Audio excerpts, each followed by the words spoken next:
guy got out the bus and they started with the fireworks. Ridiculous. Look, another woman falling asleep on the damn bus stop. The bus station. Ridiculous. It's a woman too.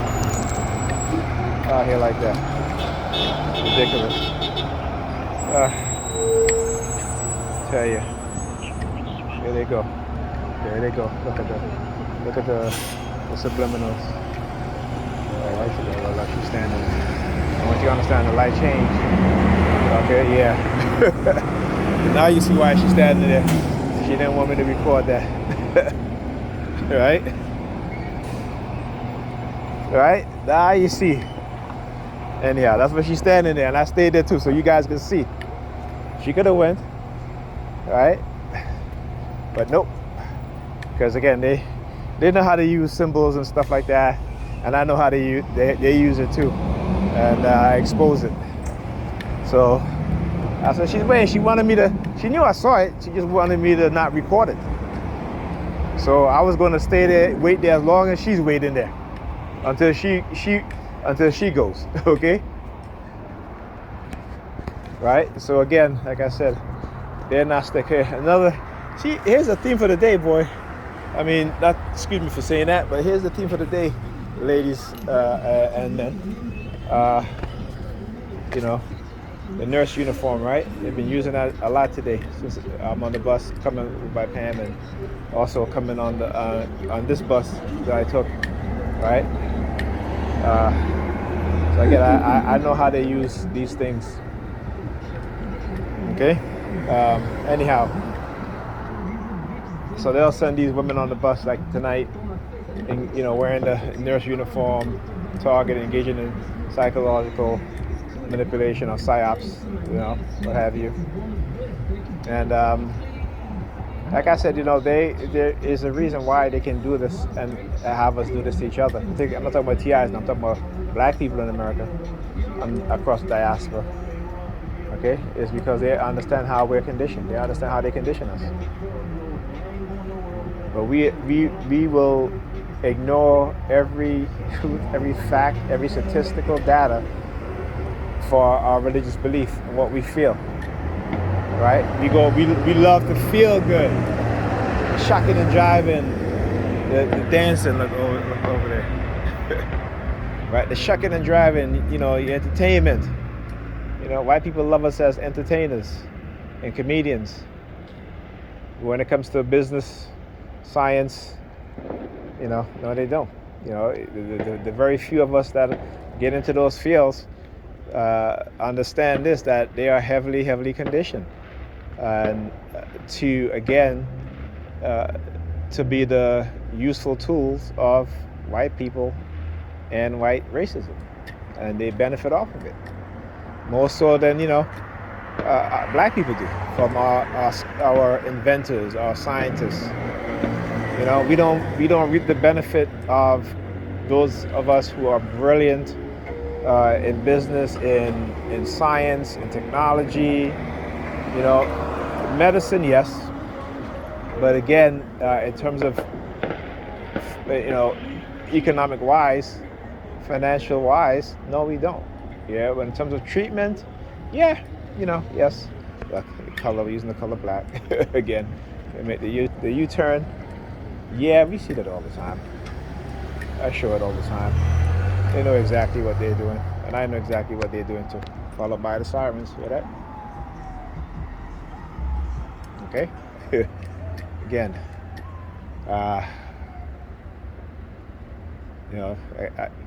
when sometimes I say to myself, like, why are you still doing this? And because again, and it's a question that they keep putting in my mind. But I always say, I have two kids. I have three children, I should say. 2 kids and 1 young adult. And I'm doing it for not only for their sake, but for every black child who is not mine, right? Who is not, I consider all of our children an intricate part of who we are, of an extension of who we are, right? And like I said, go and read the book, The Golden Stool.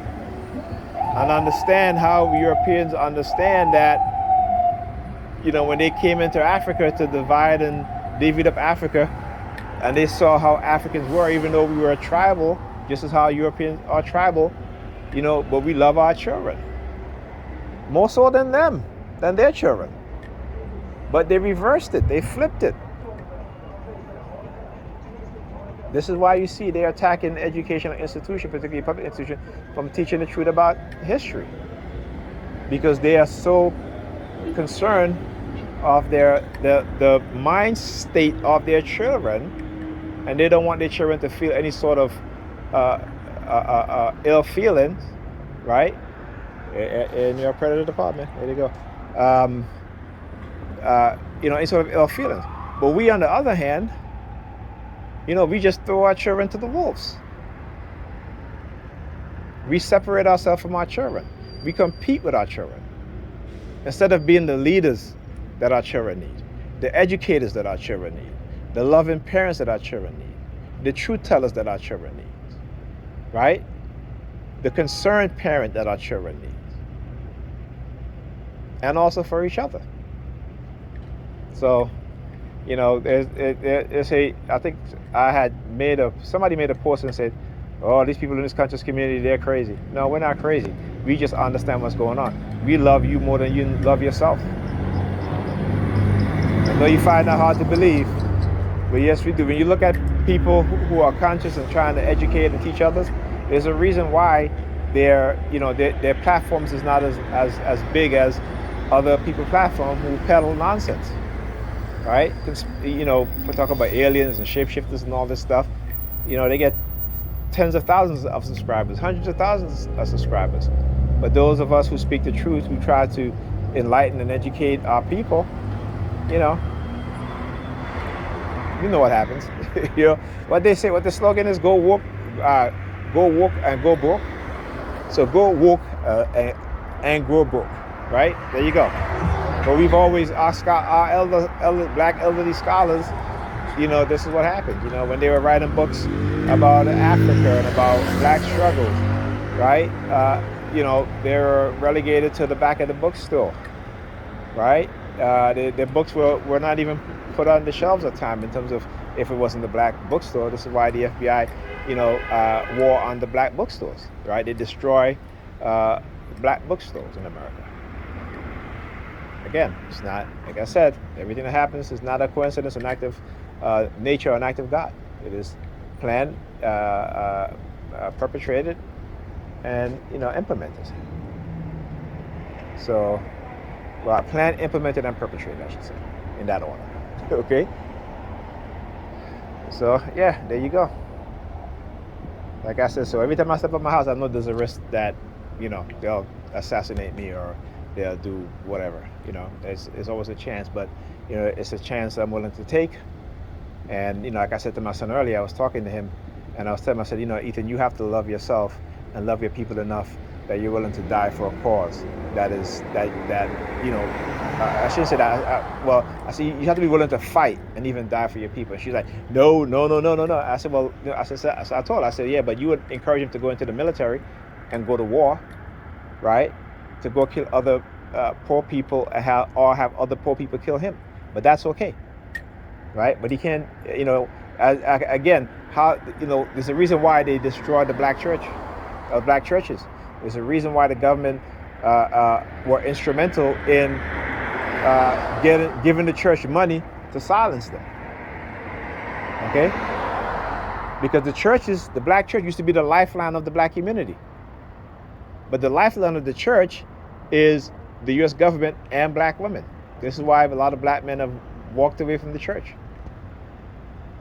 Because the pastors are not instructing the women in the churches to have respect their men and do things in order. But they accept everything that the government said that they should accept.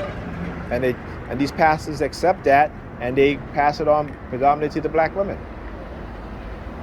Right? And remember, imagery is a powerful thing. And these pastors profess to be chosen by God, right? That they are God's messenger. Okay? This is why you have a lot of pastors in the church who are sleeping with many of the women in the churches.